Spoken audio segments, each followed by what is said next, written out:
अब main question two, answer the following questions है। इसमें फर्स्ट क्वेश्चन आपको दिया है state and explain Avogadro's law. बहुत इंपॉर्टेंट है ये, तो इसको अच्छे से समझ लो। आंसर यहाँ पर हमने प्रोवाइड किया है, in the year 1811 Avogadro made a distinction between atoms and molecules and thereby proposed Avogadro's law। 1811 में इन्होंने एटम और मॉलिक्यूल के बीच का कुछ डिफरेंस पता किया और उसके बाद इन्होंने अवोगाड्रो लॉ को बनाया। अवोगाड्रो लॉ प्रपोज दैट ये गैसियस के लिए ही अप्लाई होगा। जब भी गैस की बात होगी वहां पर अवोगाड्रो लॉ को यूज करना है। तो अब ये लॉ क्या कहता है, देखो, equal volume of all gases at same temperature. Temperature भी सेम होना चाहिए और प्रेशर भी सेम होना चाहिए। जब ये दो कंडीशन होगी तब आपका जो नंबर ऑफ मॉलिक्यूल है वो इक्वल होगा। एग्जाम्पल देखो यहाँ पर क्या दिया है, hydrogen gas combines with oxygen gas to produce water vapour as follows. अब यहाँ पर देखो हमने क्या किया है, हाइड्रोजन के दो मॉलिक्यूल मतलब दो वॉल्यूम लिया है हाइड्रोजन का और ऑक्सीजन का लिया है एक वॉल्यूम। अगर हमने हाइड्रोजन 100 ml लिया है तो ऑक्सीजन हम उसका आधा कर देंगे 50 ml। तो अब यहाँ पर मुझे वाटर जो मिलेगा वो दो वॉल्यूम का मिलेगा, यानी 100 ml मिलेगा। इसकी और क्लैरिटी आपको यहाँ पर मिल जाएगी। देखो, according to Avogadro's law, if one volume contains n molecules, अगर एक वॉल्यूम में हम n मॉलिक्यूल लेते हैं और दूसरे में 2n लेते हैं, जैसे कि यहाँ पर लिया है हाइड्रोजन हमने 100 ml दो वॉल्यूम लिया है, लेकिन ऑक्सीजन हमने एक ही वॉल्यूम लिया है, लेकिन इसका जो आपको रिजल्ट मिलेगा वो आपको मिलेगा दो वॉल्यूम के बराबर। Then 2n molecule of hydrogen combine with n molecule of oxygen to give 2n molecule of water. That is, two molecules of hydrogen gas combine with one molecule of oxygen to give two molecules of water vapor as represented below। तो यहाँ पर देखो हमने क्या लिया है, hydrogen के दो मॉलिक्यूल लिया है, ऑक्सीजन का एक मॉलिक्यूल लिया है, तो आपको वहां पर वाटर मिलेगा।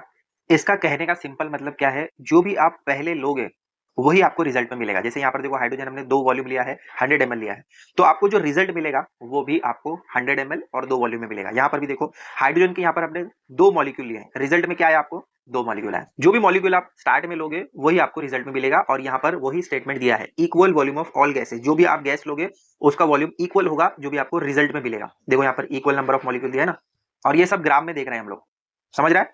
तो दो एग्जाम्पल यहाँ पर दिए गए हैं, अच्छे से रीड करो, समझ में आ जाएगा। अब आइए नेक्स्ट देखते हैं, point out the difference between 12 gram of carbon and 12 u of carbon. ये दोनों में डिफरेंस क्या है वो बताना है। तो एक्सप्लेनेशन देखो यहाँ पर क्या दिया है, 12 ग्राम ऑफ कार्बन, तो 12 gram of carbon is the total weight. Gram जो है वो वेट में हम यूज करेंगे in terms of gram atomic mass. तो ये एटॉमिक मास के हिसाब से हम इसको यूज कर सकते हैं और ये ग्राम में होगा। The total mass of an atom of a substance और element is called its gram atomic mass. This is equal to 1 mole of carbon. It is represented in gram and has a symbol G।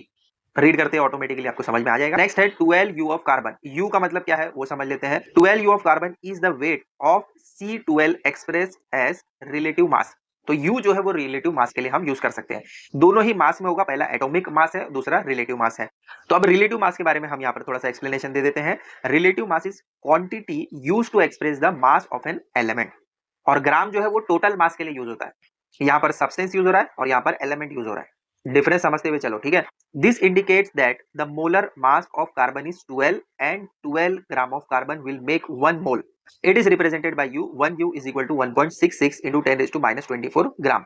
Therefore, 12 U or 1 mole of carbon will have 6.022 into 10 raised to 23 atoms. Next, C वाला है, how many grams does an atom of hydrogen weigh? तो इसका answer है 1.6736 into 10 raised to, याद रखो इसको। Next D वाला है, calculate the molecular mass of the following in you.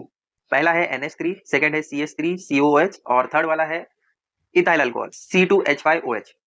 तो अब यहाँ पर जब हम मॉलिक्यूलर मास निकालते हैं तो उसका फॉर्मूला है, पहले हम NH3 का देखते हैं।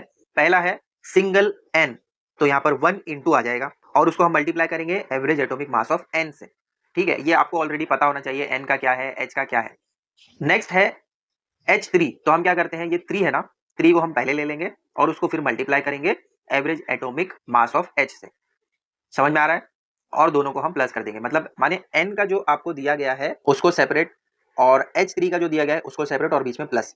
तो 1 इंटू N का जो एवरेज एटॉमिक मास है वो है 14, 1 इंटू 14 14 आ गया, प्लस 3 इंटू 1 यहाँ पर 3 आ जाएगा, तो कितना आएगा 17 आ गया आंसर, बराबर। अब हम देखेंगे CH3 COH का, तो आप 1 into atomic mass of C ऐसे भी कर सकते हैं, बट आगे भी एक C है, तो टोटल कितने C हो गए, 1 प्लस 1 2 हो गए। तो इसीलिए यहाँ पर हमने क्या किया, 2 into average atomic mass of C ले लिया।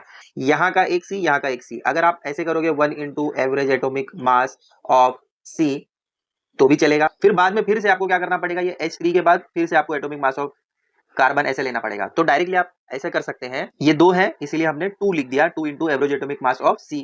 ये हो गए दोनों C खत्म। अब यहाँ पर है H3 और यहाँ पर है H, तो ये टोटल 4 हो गए। तो अब अगर हम डायरेक्टली ऐसे करेंगे 4 into average atomic mass of H आ जाएगा, और यहाँ पर 2 O है तो इसीलिए यहाँ पर 2 into average atomic mass of O आ गया। इससे आपका टाइम भी बचेगा और डायरेक्ट आप ऐसे कर सकते हो। सबसे पहले तो आप क्या करोगे, C का निकालोगे, तो C का निकालोगे तो 2 इंटू 12 आ जाएगा। कार्बन, हाइड्रोजन, वाटर सबका आपको ये average atomic mass by heart होना चाहिए, दिया है आपकी टेक्स्ट बुक में, बाय हार्ट कर लो। तो इस सबको प्लस करोगे तो आपको 60 मिल जाएगा।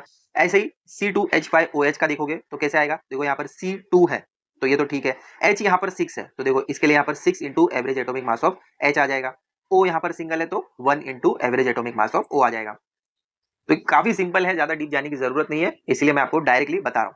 तो ये पहले वाले का NH3 का 17U आ जाएगा, सेकंड वाले का 60U आ जाएगा और थर्ड वाले का 46U आ जाएगा। समझा? अब आइए नेक्स्ट E वाला देखते हैं। How many particles are present in 1 mole of a substance. तो ये होता है 6.022, सिर्फ इतना भी लिखोगे तो चलेगा, ये पूरा लिखने की जरूरत नहीं है, पॉइंट के बाद 3 डिजिट ले लोगे काफी है, इंटू 10⁻23, ये इंपॉर्टेंट है। नेक्स्ट F वाला है, what is the SI unit of amount of a substance, तो ये होता है मोल। फिर नेक्स्ट है, what is meant by molar volume of gas, तो इसका सिंपल आंसर है the volume occupied by 1 mole of a gas at standard temperature pressure. जो STP लिखते हैं, देखो स्टैंडर्ड टेम्परेचर प्रेशर, ये फुल फॉर्म है, शॉर्ट फॉर्म में STP लिखते हैं, is called a molar volume of gas. The molar volume of gas at STP is 22.4 dm³। ये बहुत इंपॉर्टेंट है, इसको बाय हार्ट कर लेना। नेक्स्ट H वाला है, state and explain the law of conservation of mass. तो पूरा आंसर यहाँ पर हमने प्रोवाइड कर दिया है, बहुत इंपॉर्टेंट है, ये क्वेश्चन आएगा, कंफर्म आएगा, law of conservation of mass आता ही है, तो इसको मार्क करके रखो। नेक्स्ट है, state the law of multiple proportions. तो आंसर यहाँ पर प्रोवाइड कर दिया, the law states that when two elements A and B form more than one compounds, the masses of element B that combine with a given mass of A are always in the ratio of whole numbers।